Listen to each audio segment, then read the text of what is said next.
We are going to go now to our speed round questions. We call them speed rounds. They're not really speedy. You answer any way you want. Are you ready? Yes. Okay. Number one is it's 3 p.m. and you're hangry. What's your go-to snack? Probably a banana because I'm. That sounds good, actually. It is like the easiest, like it's the low guilt, and it comes in its own package, and it's just like right there. Like I'm like just being honest, that is probably what I'm gonna grab, and like I'm gonna feel good about myself, and I won't be Yeah. So, yeah. So true. Peel and eat. I love it. Feel and eat. There you go. Number two is what's something small that always makes your day better? Oh, it's gonna be my daughter. Like just my daughter saying I love you. Oh.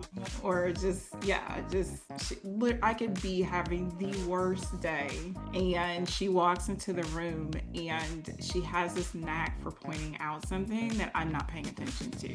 Like, Mom, look how beautiful the sunset looks right now. And so yeah, it's gonna be her, and all she has to do is like say something, and I'm like, yeah, it fixes it. Love that. Number three is, are you a hit snooze person or do you get up with the first alarm? Oh, I get up with the first alarm. I usually get up before the alarm. You're that person. I'm that person. All the good hours are in the morning. Like the evening is the hours after you're stressed and tired, and you probably ate something you shouldn't, and you're exhausted. You might have heartburn. Nothing good happens after supper, right? That's where the good stuff is, isn't it? Number four is, do you read the book before or after the movie adaptation? Probably before, yeah. Because after, I think I'm a little slower to pick it up because I know the story. But right. I've done both before, depending, but mostly before. Yeah. Yeah, I find if you read before, sometimes you could get disappointed by the movie. But then I agree with you. If you've seen the movie, then why read the book? Because it's kind of a catch-22 there. It is. Number five is, you're hosting a dinner party. Which 3 fictional characters would you like to invite? Ooh. Or 1 or 2. It doesn't have to be 3. So the reason this is hard for me is because I like books about messed up people. So do I want to have dinner with them? It'd be interesting though. An interesting dinner. So I would say, I've said before, I love Nikki Payne's romance books. Her debut was Pride and Protest. It was a Pride and Prejudice. And then the second one is Sex, Lies, and Sexability, which is Sense and Sensibility. But like her Pride and Protest is in DC, and Elizabeth is an activist, and Darcy's this gentrifying developer. Cool. And so I love her characters. They're hilarious, they're kind, and they're weird, and they have this weird kind of sense of humor. So I'd want the whole Nikki Payne universe at my dinner.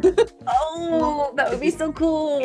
They're amazing. So yeah, I like it. I actually think it would be cool to have like the whole set of characters from a book at a dinner party. Like that would be so neat. That would be fun. That would, right? Yes. Would you rather write the next big hit song or the script for your movie adaptation? Well, the script for the movie adaptation. I love film and I love television. I worked at Blockbuster Video, which oh my god, I miss Blockbuster.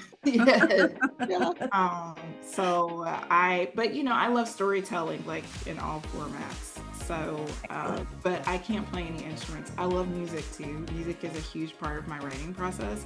But film and TV, like I love to write a television show or a movie. So. I like that too. You're good at writing the songs, I have to tell you. Fill in the blank.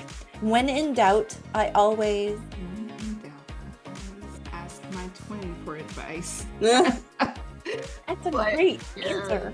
I tell people all the time, my twin sister is me, but objective. That's kind of, and she does the same thing. She's like, this is what's going on. What do you think? And we think the same way about this. And she's my alpha reader, like everything. And she will say, I know what you're trying to do. You didn't do it. Or I know what you're trying to do. You did it. Or I know what you're concerned learned about. So yeah, when in doubt, ask my twin. That's nice because it takes the emotions out, right? That's great. Yep. I like that. What's a hobby you've always wanted to try but haven't yet?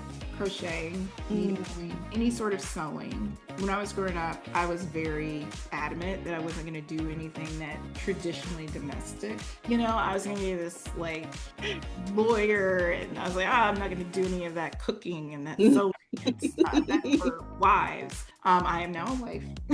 And I do not think of those things that way. Now I know that those things are work. They are real work that should be respected. And also they're super valuable because you actually make something with your hand. It's true.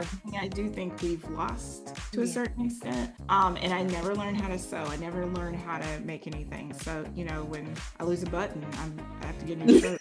I don't like that. I do. Throw it away. It's no good. Throw it away. Like, it's broken. Number 9 is on a scale of 1 to 10, how much do you like a good plot twist? Oh, 10.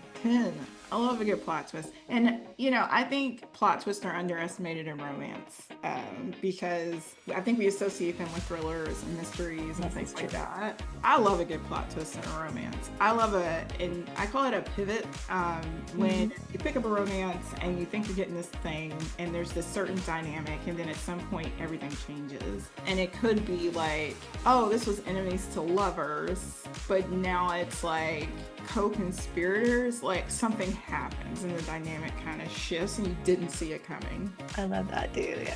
Historicals were very good at this. Like I grew up reading 90s historicals and, you know, yet the marriage of convenience was is the popular plot twist. I loved it every time. Julie Garwood and Devereaux.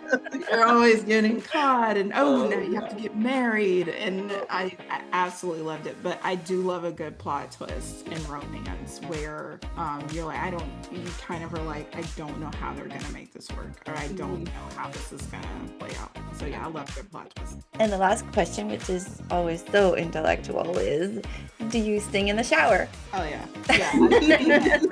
Like a good person should, right? Yes, in the shower, out of the shower, in the car. Nice. Yeah. I do not do karaoke though. Funny enough, I've never done karaoke, and my friend tells me it's because I don't have a karaoke song. I was like, you might. Well, thank you so much for answering those questions. Yes, you're welcome. It's fun.